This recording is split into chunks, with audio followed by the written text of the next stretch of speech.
Primera carta del apóstol Pablo a los Corintios, capítulo primero, versículo 1 también.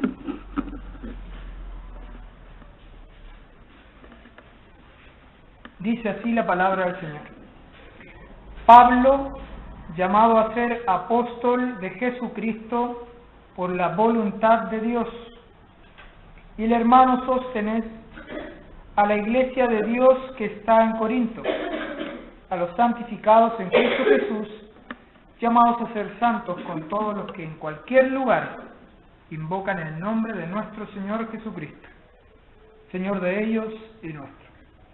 Gracia y paz a vosotros, de Dios nuestro Padre y del Señor Jesucristo.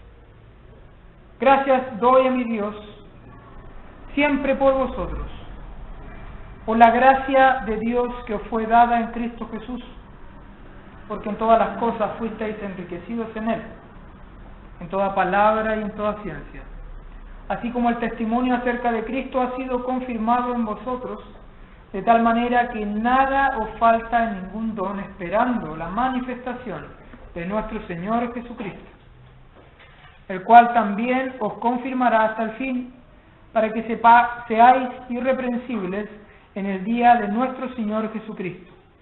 Fiel es Dios, por el cual fuisteis llamados a la comunión con su Hijo Jesucristo nuestro Señor. Os ruego, pues, hermanos, por el nombre de nuestro Señor Jesucristo, que habléis todos una misma cosa, y que no haya entre vosotros divisiones, sino que estéis perfectamente unidos en una misma mente y en un mismo parecer. Porque he sido informado acerca de vosotros, hermanos míos, por lo de Cloé, que hay entre vosotros contiendas.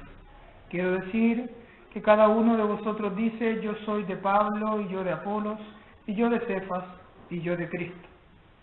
¿Acaso está dividido Cristo? ¿Fue crucificado Pablo por vosotros? ¿O fuisteis bautizados en el nombre de Pablo? Doy gracias a Dios de que a ninguno de vosotros he bautizado, sino a Crispo y a Gayo, para que ninguno diga que fuisteis bautizados en mi nombre. También bauticé a la familia de Estéfanas. De los demás, no sé si he bautizado a algún otro, pues no me envió Cristo a bautizar, sino a predicar el Evangelio, no con sabiduría de palabras, para que no se haga vana la cruz de Cristo. Esta es una carta, como muchas del Nuevo Testamento, escritas a una iglesia, ¿ya? Hay cartas personales en la Biblia que fueron escritas de una persona a otra, y hay cartas que van dirigidas a una iglesia en general. Esta es una de ellas. Una iglesia que se reunía, hemos dicho, haciendo a modo de ejemplo, alusión, como si nos escribieran una carta a nosotros aquí en Quillota.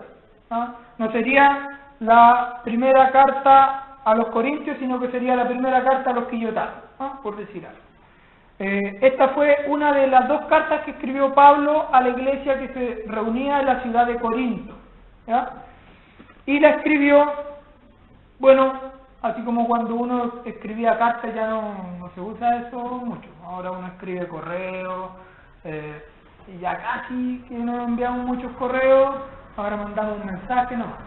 Ya, en aquellos tiempos no existía la tecnología, por cierto, que conocemos ahora, así que se escribían cartas. Y de hecho las cartas no llegaban de un momento a otro, porque las distancias eran extremadamente grandes y no había medios de movilización como los que conocemos hoy día, llámense buses, aviones, motos, no sé. ¿Ya? Allí las cartas se llevaban por mensajero y caminando en la mayoría de los casos. Así que fue una carta escrita por el apóstol Pablo a los hermanos, a la iglesia que se reunía en Corinto, y con un motivo principal, así como uno escribía cartas antaño hacia una persona que estimaba. Bueno, en realidad podríamos decir que esa es una de las razones por las cuales Pablo escribe esta carta, porque estimaba a los hermanos, y como los estimaba se preocupaba por ellos. Y el hermano Pablo había sido informado acerca de algunos problemas que habían en esa iglesia, en Corinto. ¿Ya? Había problemas serios en esa iglesia. ¿Ya? A veces vemos problemas que hay en nuestra familia, a veces vemos problemas que hay en nuestra iglesia. Bueno, recordamos cuando partíamos los estudios, contextualizando, que en realidad si pensamos que los problemas que nosotros podemos tener son serios, que los problemas que pueden haber en esta iglesia o en la iglesia en distintos lugares son serios, bueno, en realidad los problemas que aquí habían eran serios. Habían problemas de inmoralidad, habían problemas de relaciones impropias en cuanto a los creyentes, tanto así que se habla de incesto. Habían problemas de conflictos dentro de la iglesia, conflictos fuertes, tan fuertes que la iglesia estaba dividiéndose, como hemos leído al final. Ya, así que Pablo, habiéndose enterado de esto, dice el versículo 11, que he sido informado acerca de vosotros por lo de Cloé. ¿Ya? A él le contaron, le informaron, le comentaron acerca de los problemas que estaban sucediendo allí en esa iglesia. ¿Ya? Probablemente él está informado de muchas otras cosas también. Entonces él escribe esta carta para, como hemos dicho al principio, para manifestar la preocupación y el cariño que él tenía hacia su hermano, y luego también para instruirles y corregirles en algunas cosas, ¿cierto? Cuando hay problemas necesitamos que nos instruyan, que nos corrijan, ¿no? Los problemas no se solucionan solos. Entonces, allí algunas de las razones por las cuales Pablo escribe esta carta. ¿Ya? Y decíamos que el apóstol Pablo siempre tenía una manera bien linda y bien particular, porque no es común, de escribir sus cartas. Él siempre manifestaba gratitud a Dios y hacia sus hermanos. Siempre encontraba una razón por la cual estar agradecido. ¿Y por qué digo que es una actitud particular del apóstol Pablo? Porque esto no es muy común en el ser humano. ¿Ya? El ser humano, por lo general, opta muchas veces por buscar las cosas negativas de las personas. Pueden tener muchas cosas positivas una persona, puede tener muchas virtudes, muchos valores, pero nosotros no sé cómo le encontramos la manchita. Y no solamente se la encontramos, sino que se la mostramos. Mira. Y no importa todo lo bueno de esa persona, sino que como se dice, le refregamos en su cara sus faltas y sus debilidades o sus defectos. Pablo no era así, y qué bueno que el Espíritu Santo guió a este hermano, a este hombre de Dios, para manifestar su gratitud hacia sus hermanos. Y uno decía en ese momento, con todos estos problemas que hemos comentado, qué bueno podían tener ellos, qué cosas positivas podían tener, ¿por qué vamos a dar gracias si pensamos en estos hermanos? Bueno, Pablo dice que él daba gracias a Dios siempre por ellos, y él habla de algo que en realidad no depende de las personas, sino que depende de Dios, su gracia. Y siempre, si tomamos nosotros un momento de tranquilidad, de calma, de reflexión, si hacemos un stop en nuestra vida y nos sentamos a meditar bien, siempre podemos encontrar que Dios, con su infinita y maravillosa gracia, está obrando en cada uno de nosotros, independiente de las debilidades, independiente de los defectos, independiente de las faltas que podamos cometer. La gracia de Dios sigue estando presente en nuestras vidas, y eso es un motivo pero inmenso de gratitud. Siempre podemos dar gracias a Dios por lo que Él está haciendo en nuestras vidas. Y no eran una excepción los hermanos aquí en Corinto. Dios estaba obrando en sus vidas.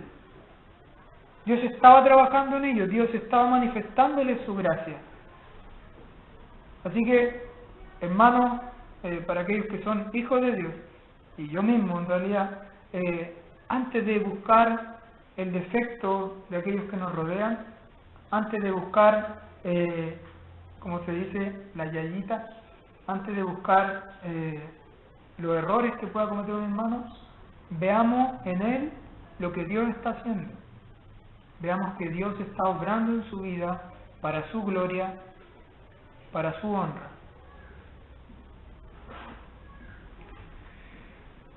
Y luego los primeros versículos hasta el versículo 9, el apóstol Pablo, ahí termina el resumen. Bien. El apóstol Pablo habla de dos grandes verdades con las cuales estamos relacionados cada uno de los que hemos reconocido a Cristo como nuestro Señor y Salvador, cada uno de los que le hemos pedido perdón por nuestros pecados. Hay dos grandes verdades de Dios que están relacionadas con nosotros, y son las que están en el versículo 9. Fiel es Dios, por el cual fuisteis llamados a la comunión con su Hijo Jesucristo nuestro Señor. Primero, independiente de mi conducta, más allá de mis caídas, Dios es fiel. Dios es fiel. Y no importa mi caída, lo que importa es que Dios está presente ahí para ayudarme a levantar. Dios está presente ahí en mi vida para restaurarme. Dios está presente en mi vida para amarme y para manifestarme de manera constante y maravillosa su amor. Y eso es una verdad en cada uno de los hijos de Dios. Dios es fiel, eso era una verdad en la vida de estos hermanos aquí en Corintios. Dios seguía siendo fiel.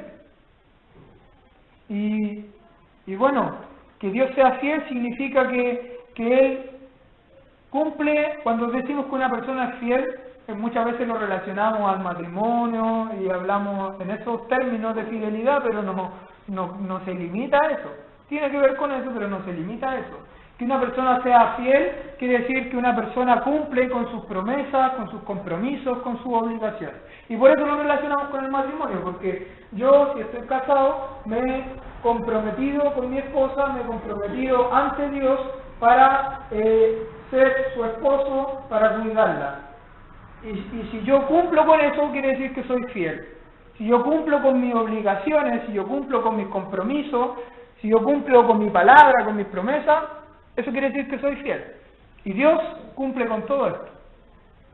Las promesas de Dios se mantienen. No es que Dios nos promete algo y nos dice, pero si te portas bien.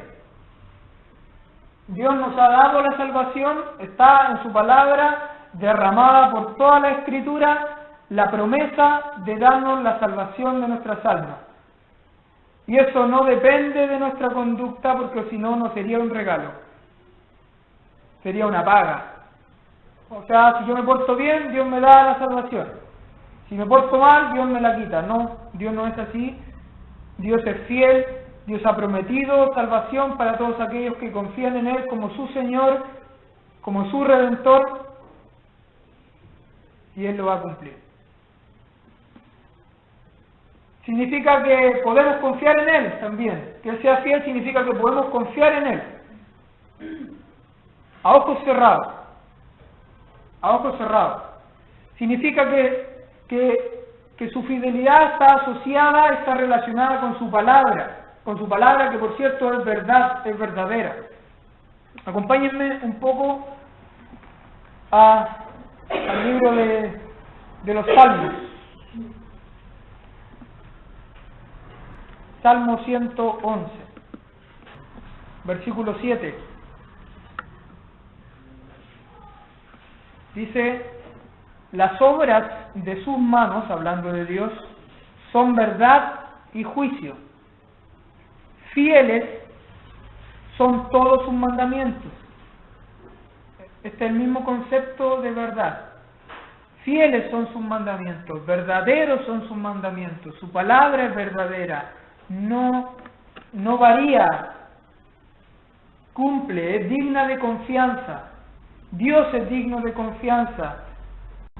Y qué bueno es cuando uno se puede fiar de la palabra de alguien.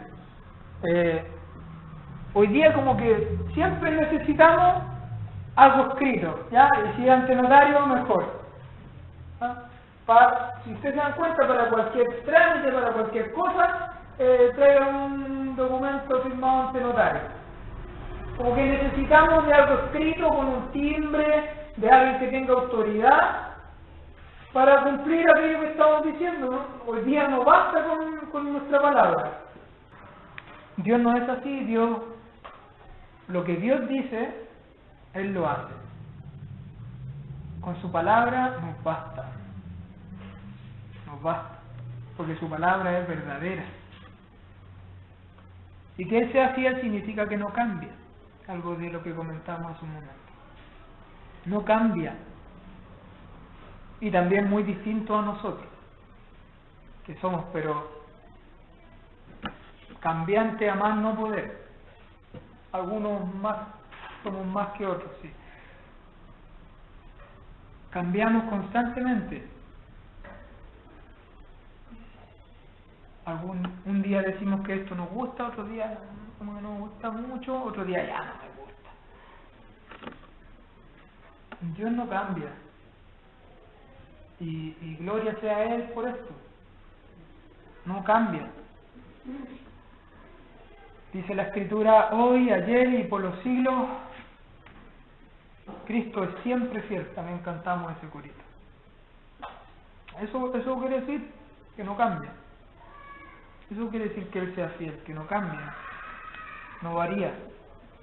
Leo otro pasaje que dice, si fuéramos infieles, Él permanece fiel. Él no puede negarse a sí mismo. Si Dios cambiara, si la respuesta de Dios para con nosotros fuera condicional, estuviera sujeta a algo, entonces Él no podría ser fiel. Estaría contradiciéndose a sí mismo.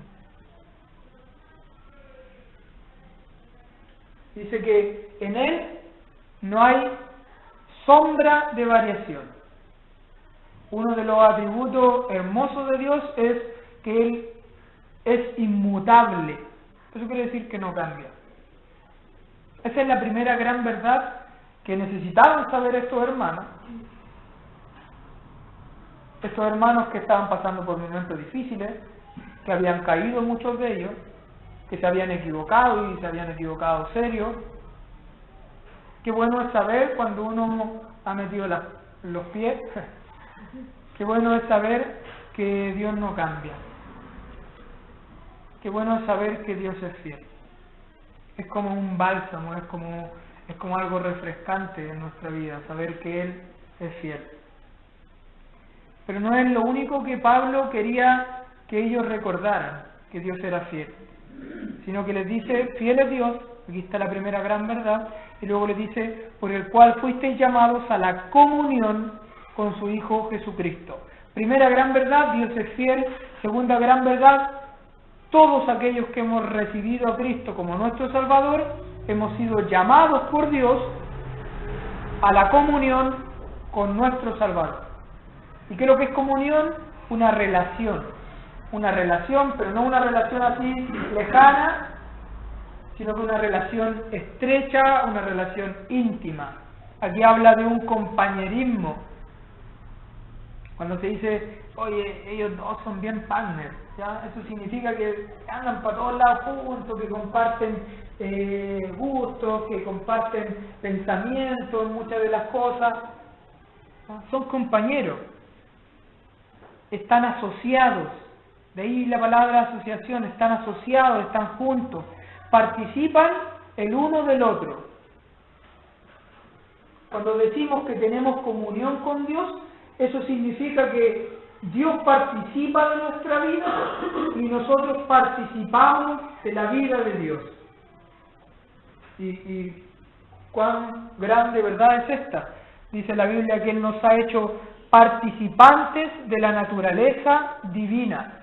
Algo que no tenía nada que ver con nosotros, porque nosotros somos de carne y hueso, ¿cierto? Tenemos principio y tenemos fin. Bueno, Dios nos hizo que seamos participantes de algo divino, de algo que es eterno, de algo que perdura, de algo que no perece, que no muere. Eso significa comunión. O sea, que cuando decimos, y creo que en más de alguna oportunidad lo he mencionado, que cuando decimos que tenemos comunión los unos con los otros, los hermanos, que tenemos comunión, esto significa, no es lo que nosotros creemos, significa que yo tengo el derecho de participar de la vida de mi hermano, de mi hermana. Y que ese hermano y que esa hermana tiene el derecho de participar de mi vida. No es que yo le voy a abrir las puertas de mi vida al que me cae mejor, al que tengo más afinidad. Porque estamos llamados a la comunión todos, los unos con los otros. Participar el uno del otro. O sea, cuidado con molestarme cuando venga un hermano que a lo mejor no es de los que yo más comparto, no es de los que yo más tengo afinidad. Cuidado cuando venga ese hermano y me haga ver algo que no está bien en mi vida. Eso es que él está participando en mi vida, y tiene todo el derecho. Y si yo digo que tengo comunión con él, no puedo decirle, no, ¿qué viene a meter usted en mi vida? No. Eso es la comunión. Eso es la relación que Dios quiere que tengamos con su Hijo Jesucristo, pero también los unos con los otros. Porque la Biblia dice que si decimos que tenemos comunión con Él y aborrecemos a nuestros hermanos, entonces hay algo que no concuerda. Uno de los mayores privilegios que tiene el creyente, uno de los más grandes privilegios, es tener una relación con Cristo. Tener una relación con Cristo. Y esto tiene varias cosas importantes. Significa, cuando decimos que tenemos comunión con Él, significa que somos dueños en conjunto. O sea, lo que tiene Cristo me pertenece. Qué bueno. Qué bueno es. Porque Cristo lo tiene todo. Es dueño de todo. Entonces yo soy dueño de todo. Tiene que ver con el comercio, ¿cierto? Con la empresa. Cuando hay personas que se asocian para formar una empresa, quiere decir que todo eso les pertenece a ambos. Y también esto se relaciona con el matrimonio. Cuando yo contraigo matrimonio, me estoy asociando con mi esposa. Somos dueños en conjunto de todo. Estas cosas de separación de bienes, esas cosas no las inventó Dios, las inventó el hombre. Pero esa es la idea. Dueños en conjunto. O sea, mi vida le pertenece al Señor. Intereses comunes, tenemos intereses comunes, queremos lo mismo. Eso significa estar en comunión. O sea, que lo que Dios quiere debería ser lo que yo quiero. Tenemos intereses comunes. Nuestras decisiones deberían basarse en la gran verdad de que le pertenecemos a Él y de lo que Él busca, de lo que Él desea. Y también significa que hay un servicio mutuo. Yo le sirvo a Él y el Señor me sirve a mí. ¿Cómo el Señor? Si el Señor es... Bueno, eso fue lo que Él hizo. Dice que tomó forma de siervo. Él vino, el dueño del universo, el creador de todo, vino a servirnos. ¿De qué manera? de la manera más hermosa y grande posible, muriendo por nosotros. Por eso hablamos de que el servicio es un privilegio. Y también, obviamente, cuando hablamos de la comunión, en este sentido, con los hermanos, está relacionado con lo mismo, nos servimos. Y el Señor habla de un factor que es importante en el servicio. ¿Cuál es ese factor? ¿Algún varón que me responda? El amor. Servidos por amor los unos a los otros.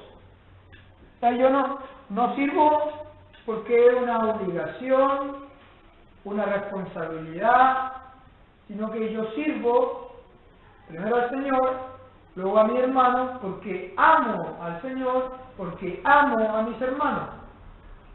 Y es mucho más rico hacer las cosas así, porque amamos a una persona. Cuando es una responsabilidad solamente, se hace como un poco más pesado.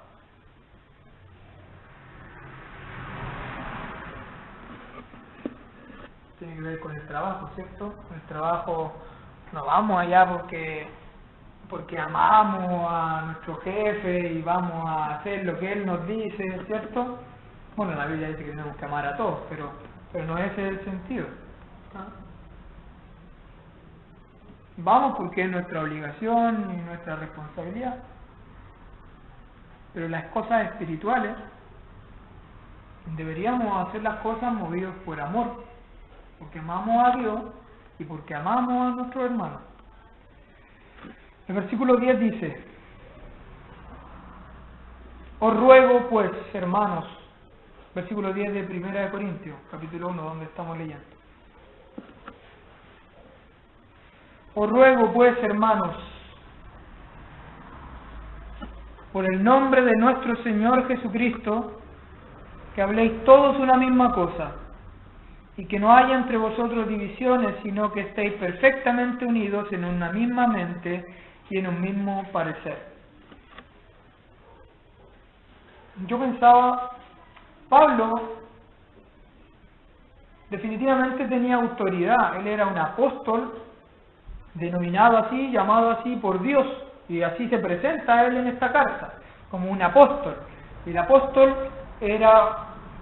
no hubo mucho, no hay apóstoles hoy día, hubo 12, no hubo más apóstoles, y esos 12 tenían una autoridad dada por Dios. Para la iglesia, en sus comienzos, eran autoridades, o sea, como eran enviados por Dios, como eran muchos de ellos mensajeros de Dios, lo que ellos decían venía de Dios y había que obedecer aquello. Había que obedecer aquello. Entonces, bastaba con que el apóstol Pablo les dijera algo a estos hermanos y tenían que obedecerlo, porque él era una autoridad. Pero miren la humildad y el tino que tuvo el apóstol Pablo. ¿Qué dice aquí? Os ruego. Os ruego. Él poco menos que se está arrodillando y le está implorando desde lo más profundo de su corazón algo. No se lo está mandando, aunque podía haberlo hecho. No le está dando una orden que ellos tienen que limitarse a obedecer. Él les muestra el carácter de Cristo y le implora y le ruega en el nombre de Cristo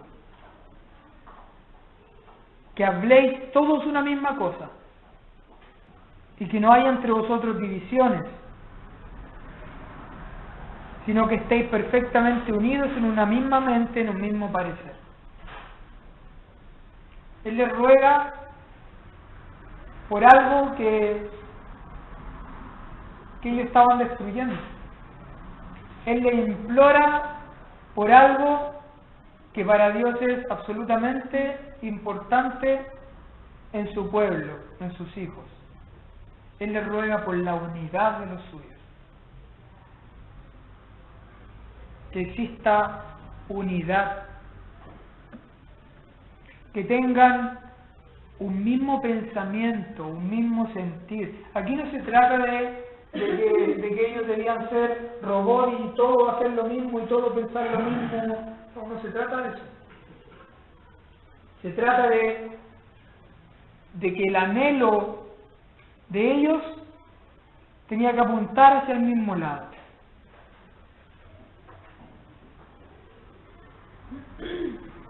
Muchas veces tenemos dificultad, tenemos conflictos porque pensamos distinto. Y no está malo pensar distinto, pero en las cosas de Dios deberíamos pensar todos de una misma forma. Deberíamos todos tener un mismo sentir. Eso era en lo que ellos no estaban de acuerdo. En las cosas espirituales, y más específicamente en estar unidos. Acompáñenme a la carta del apóstol Pablo también a los filipenses. Un poquito más adelante, la carta del apóstol Pablo a los filipenses, en el capítulo 2. Versículo 2. Completad mi gozo sintiendo lo mismo, teniendo el mismo amor, unánimes, sintiendo una misma cosa. Versículo 5. Haya pues en vosotros este sentir que hubo también en Cristo Jesús. Y aquí el versículo que citábamos hace un momento. El cual, siendo en forma de Dios, no estimó el ser igual a Dios como cosa que aferrarse, sino que se despojó a sí mismo, tomando forma de siervo, hecho semejante a los hombres, y estando en la condición de hombre, se humilló a sí mismo, haciéndose obediente hasta la muerte y muerte de cruz.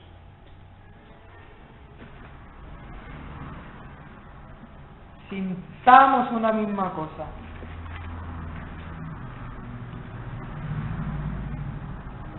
Unánime, teniendo el mismo amor. Y de esta manera estamos imitando a Cristo.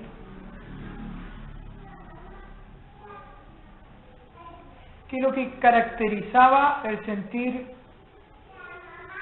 el pensamiento de Cristo cuando Él anduvo en esta tierra? ¿Qué era lo que a Él lo movía? ¿Qué era lo que Él buscaba? Era el bien de aquellos que le rodeaban. Él se interesaba por aquellos que le rodeaban, antes de preocuparse por él mismo. Él no se preocupó por su propia vida, sino que entregó su propia vida por otros. Ese es el sentir de Cristo. Y a eso somos llamados a imitar. Ese debe ser nuestro sentir. Y claro, aquí un poco concuerda esto y empezamos a entender mejor de lo que está hablando Pablo en Corintios. Cuando somos capaces de buscar el bienestar y de interesarnos por los otros antes que por mí, le aseguro, te lo firmo, no van a haber conflictos.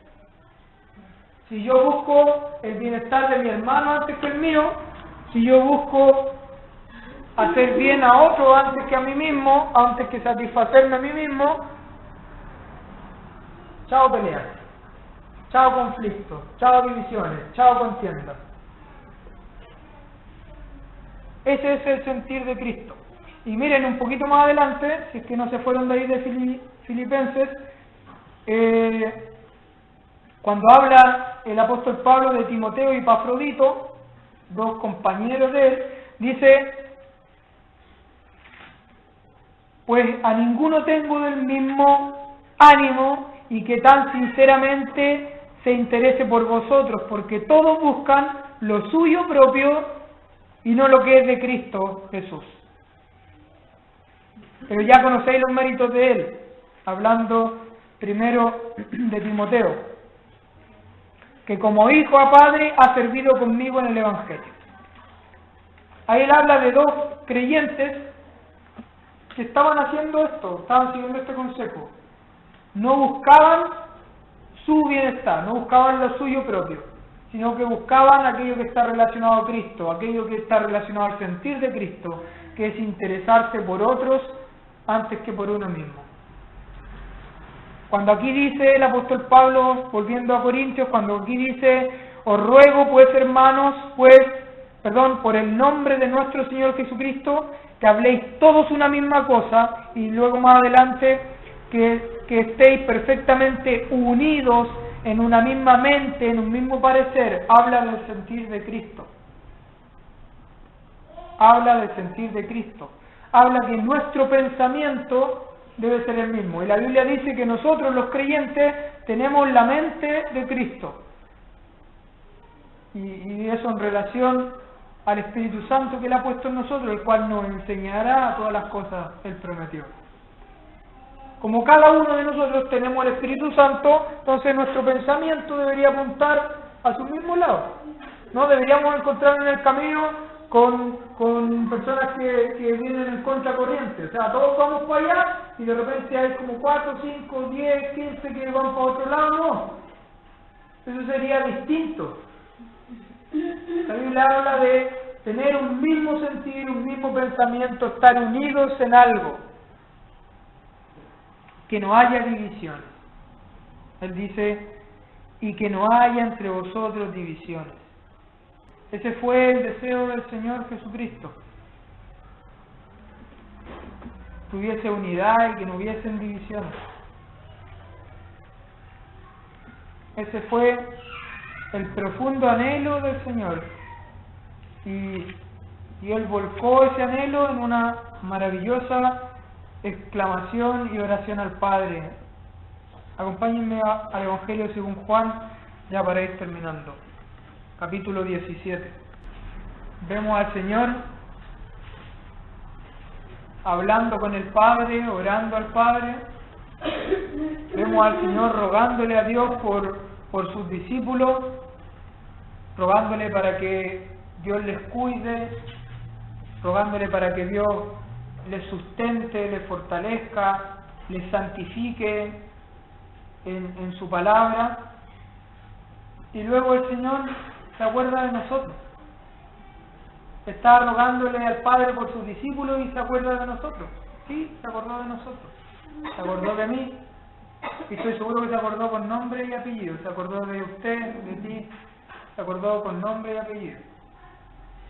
Mas no ruego, versículo 20. Mas no ruego solamente por estos, por sus discípulos, sino también por los que han de creer en mí por la palabra de ellos. Esos somos nosotros. ¿Y qué rogaba el Señor Jesús al Padre? Para que todos sean uno.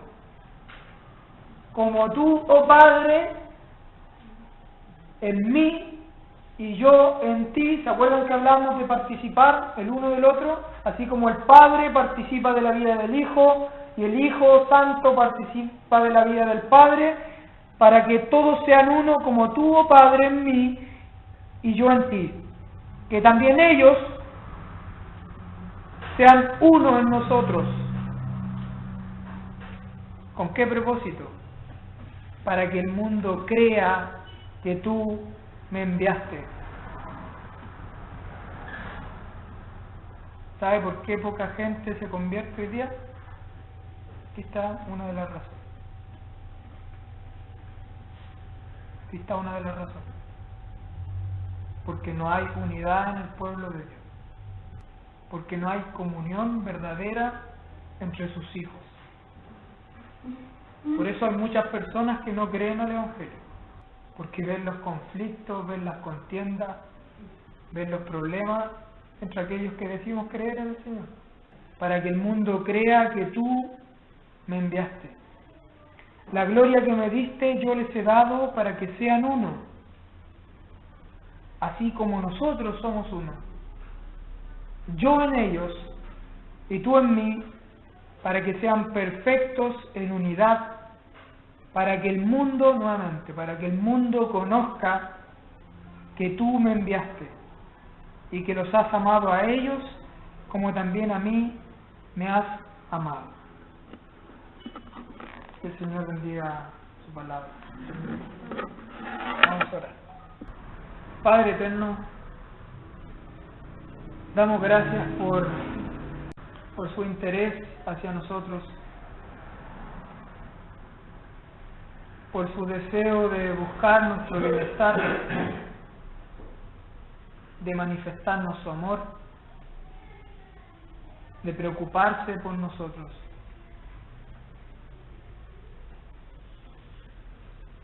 Aunque nosotros muchas veces menospreciamos esto que usted ha hecho, aunque el hombre siga despreciando la obra de Cristo, hay una gran verdad. Cristo vino al mundo a salvar a los pecadores, a buscar y a salvar a aquellos que se habían perdido. Y un día usted se reveló a nuestras vidas y pudimos darnos cuenta de nuestra condición, de nuestra necesidad, y responder con fe a aquel llamado al arrepentimiento. Y de ahí en más, disfrutar de su fidelidad y de la comunión con usted.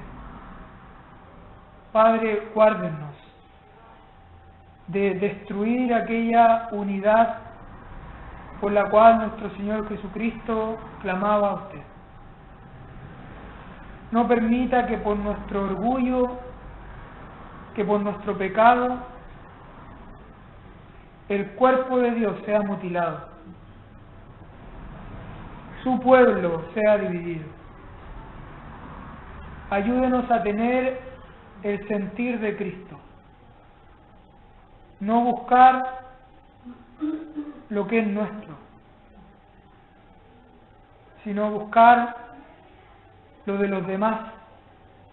Padre, somos débiles, nos equivocamos, pero gloria sea su nombre porque usted es fiel. Y esto no es algo que vaya a cambiar. Le alabamos, oh Dios, en esta tarde, damos gracias por su palabra, damos gracias por todos los que han estado presentes. Pedimos que por medio de su Santo Espíritu usted obre en cada corazón. Gracias, oh Dios, en el nombre del Señor Jesús. Amén.